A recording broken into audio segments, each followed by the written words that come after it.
28 अप्रैल से 4 मई 2025 तक का समय कन्या राशि के लोगों के लिए कैसा होने वाला है। जय माता दी दोस्तों, आप सभी का स्वागत है हमारे YouTube चैनल अमृता एस्ट्रो में। और आज की इस वीडियो में मैं बात करने वाली हूँ इस अप्रैल और मई के दिनों से मिलकर बने इस सप्ताह के कन्या राशि फल के बारे में। देखिए, ये जो 7 दिन हैं, इन 7 दिनों में ग्रहों की स्थिति, योग, नक्षत्र, ये सभी मिलकर कैसे इस सप्ताह को निर्मित करने वाले हैं, इसके बारे में विस्तार से जानेंगे। तो ज्योतिष शास्त्र से अगर हम देखें तो इस सप्ताह में शनि के अलावा और किसी ग्रह की स्थिति में बदलाव नहीं होगा। 28 अप्रैल से 4 मई तक ग्रहों के राजा सूर्य उच्च अवस्था में है मेष राशि में, गुरु वृषभ में है, केतु कन्या में और मंगल नीच राशि कर्क राशि में। साथ में मीन राशि में बुध, शुक्र, राहु और शनि विराजमान है।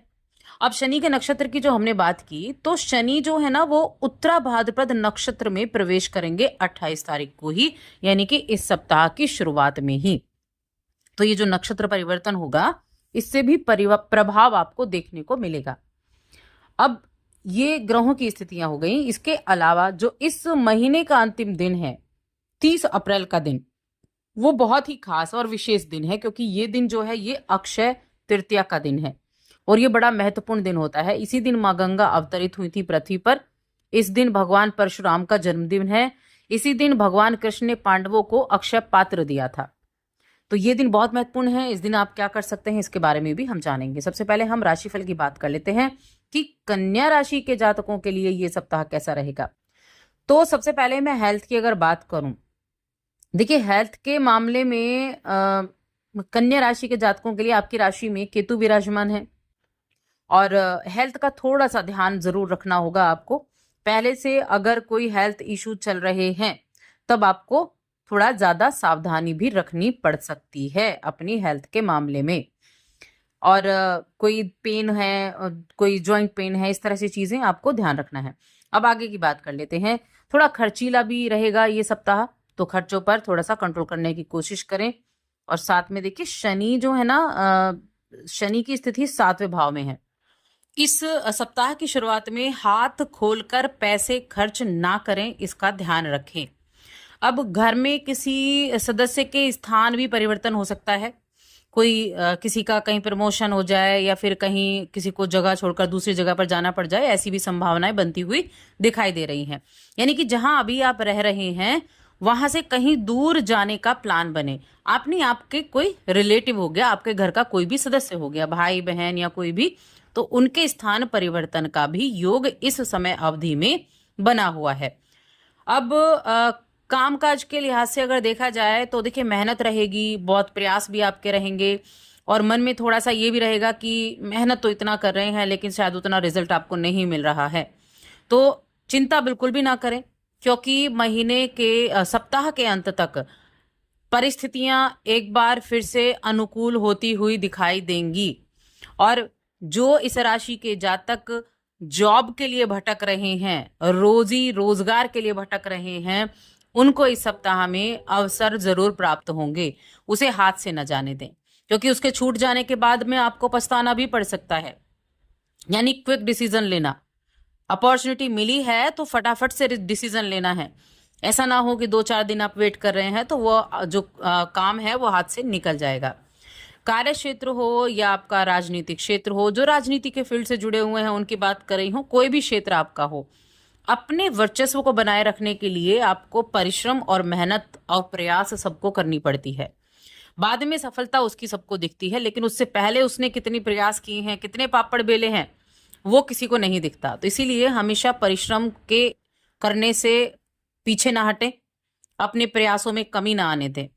यही चीजें पहले से काम कर रहे लोगों के लिए उन्नति के नए रास्ते खोल सकती है, नए रास्ते तलाश सकते हैं।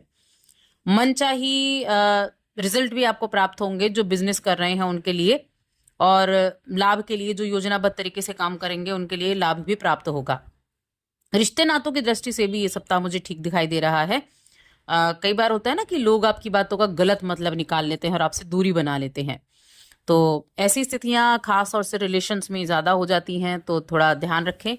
गलतफहमियां पैदा ना हो, इसीलिए चीजों को एक दूसरे के साथ बैठकर ठीक से आपको मैनेज करना होगा कि गलतफहमियां कोई भी ना पनपे।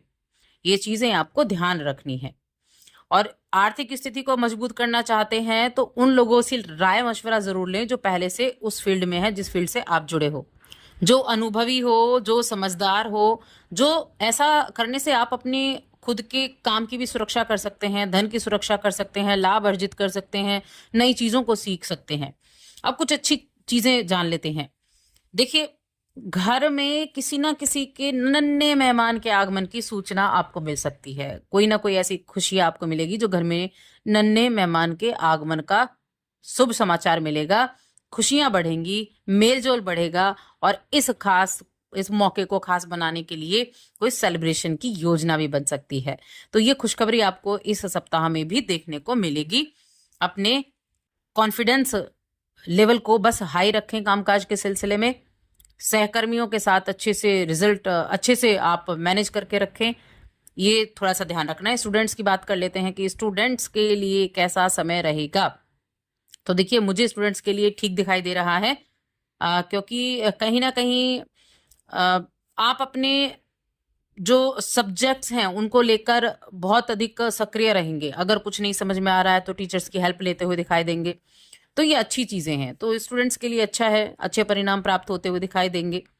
तो उनके लिए मैं कहूँगी ठीक है। प्रेम जीवन के लिए मैंने बात कर ली और वैवाहिक जीवन भी आपका ठीक ठाक रहने वाला है।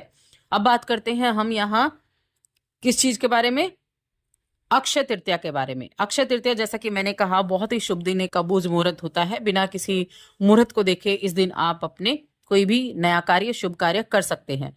अब इस दिन का फायदा कैसे उठा सकते हैं? देखिए, इस दिन जब भी आप कोई दान करते हैं ना, तो वो कभी क्षय नहीं जाता, उसका रिजल्ट आपको जरूर मिलता है। और दान करने के लिए ये दिन बहुत अच्छा है। कुछ भी खरीदारी करने के लिए भी ये दिन अच्छा है। सोने की खरीदारी करनी है, गृह प्रवेश करना है, वाहन खरीदना है, उन सब के लिए तो अच्छा है ही।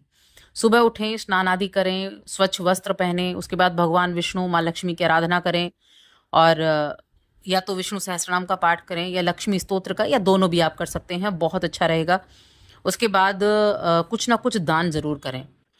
तो एक तो आप दान क्या कर सकते हैं, हम उसके बारे में जान लेते हैं कि आपको क्या दान करना चाहिए। देखिए, गेहूं का दान कर सकते हैं, गुड़ का दान कर सकते हैं, मटके का दान, मटके में पानी भर के उसका दान आप कर सकते हैं, चप्पल दान कर सकते हैं, छाता दान कर सकते हैं। अपनी सामर्थ्य के अनुसार कुछ भी दान जरूर करें, वो आपका कभी क्षय नहीं होगा, उसका रिजल्ट आपको जरूर देखने को मिलेगा।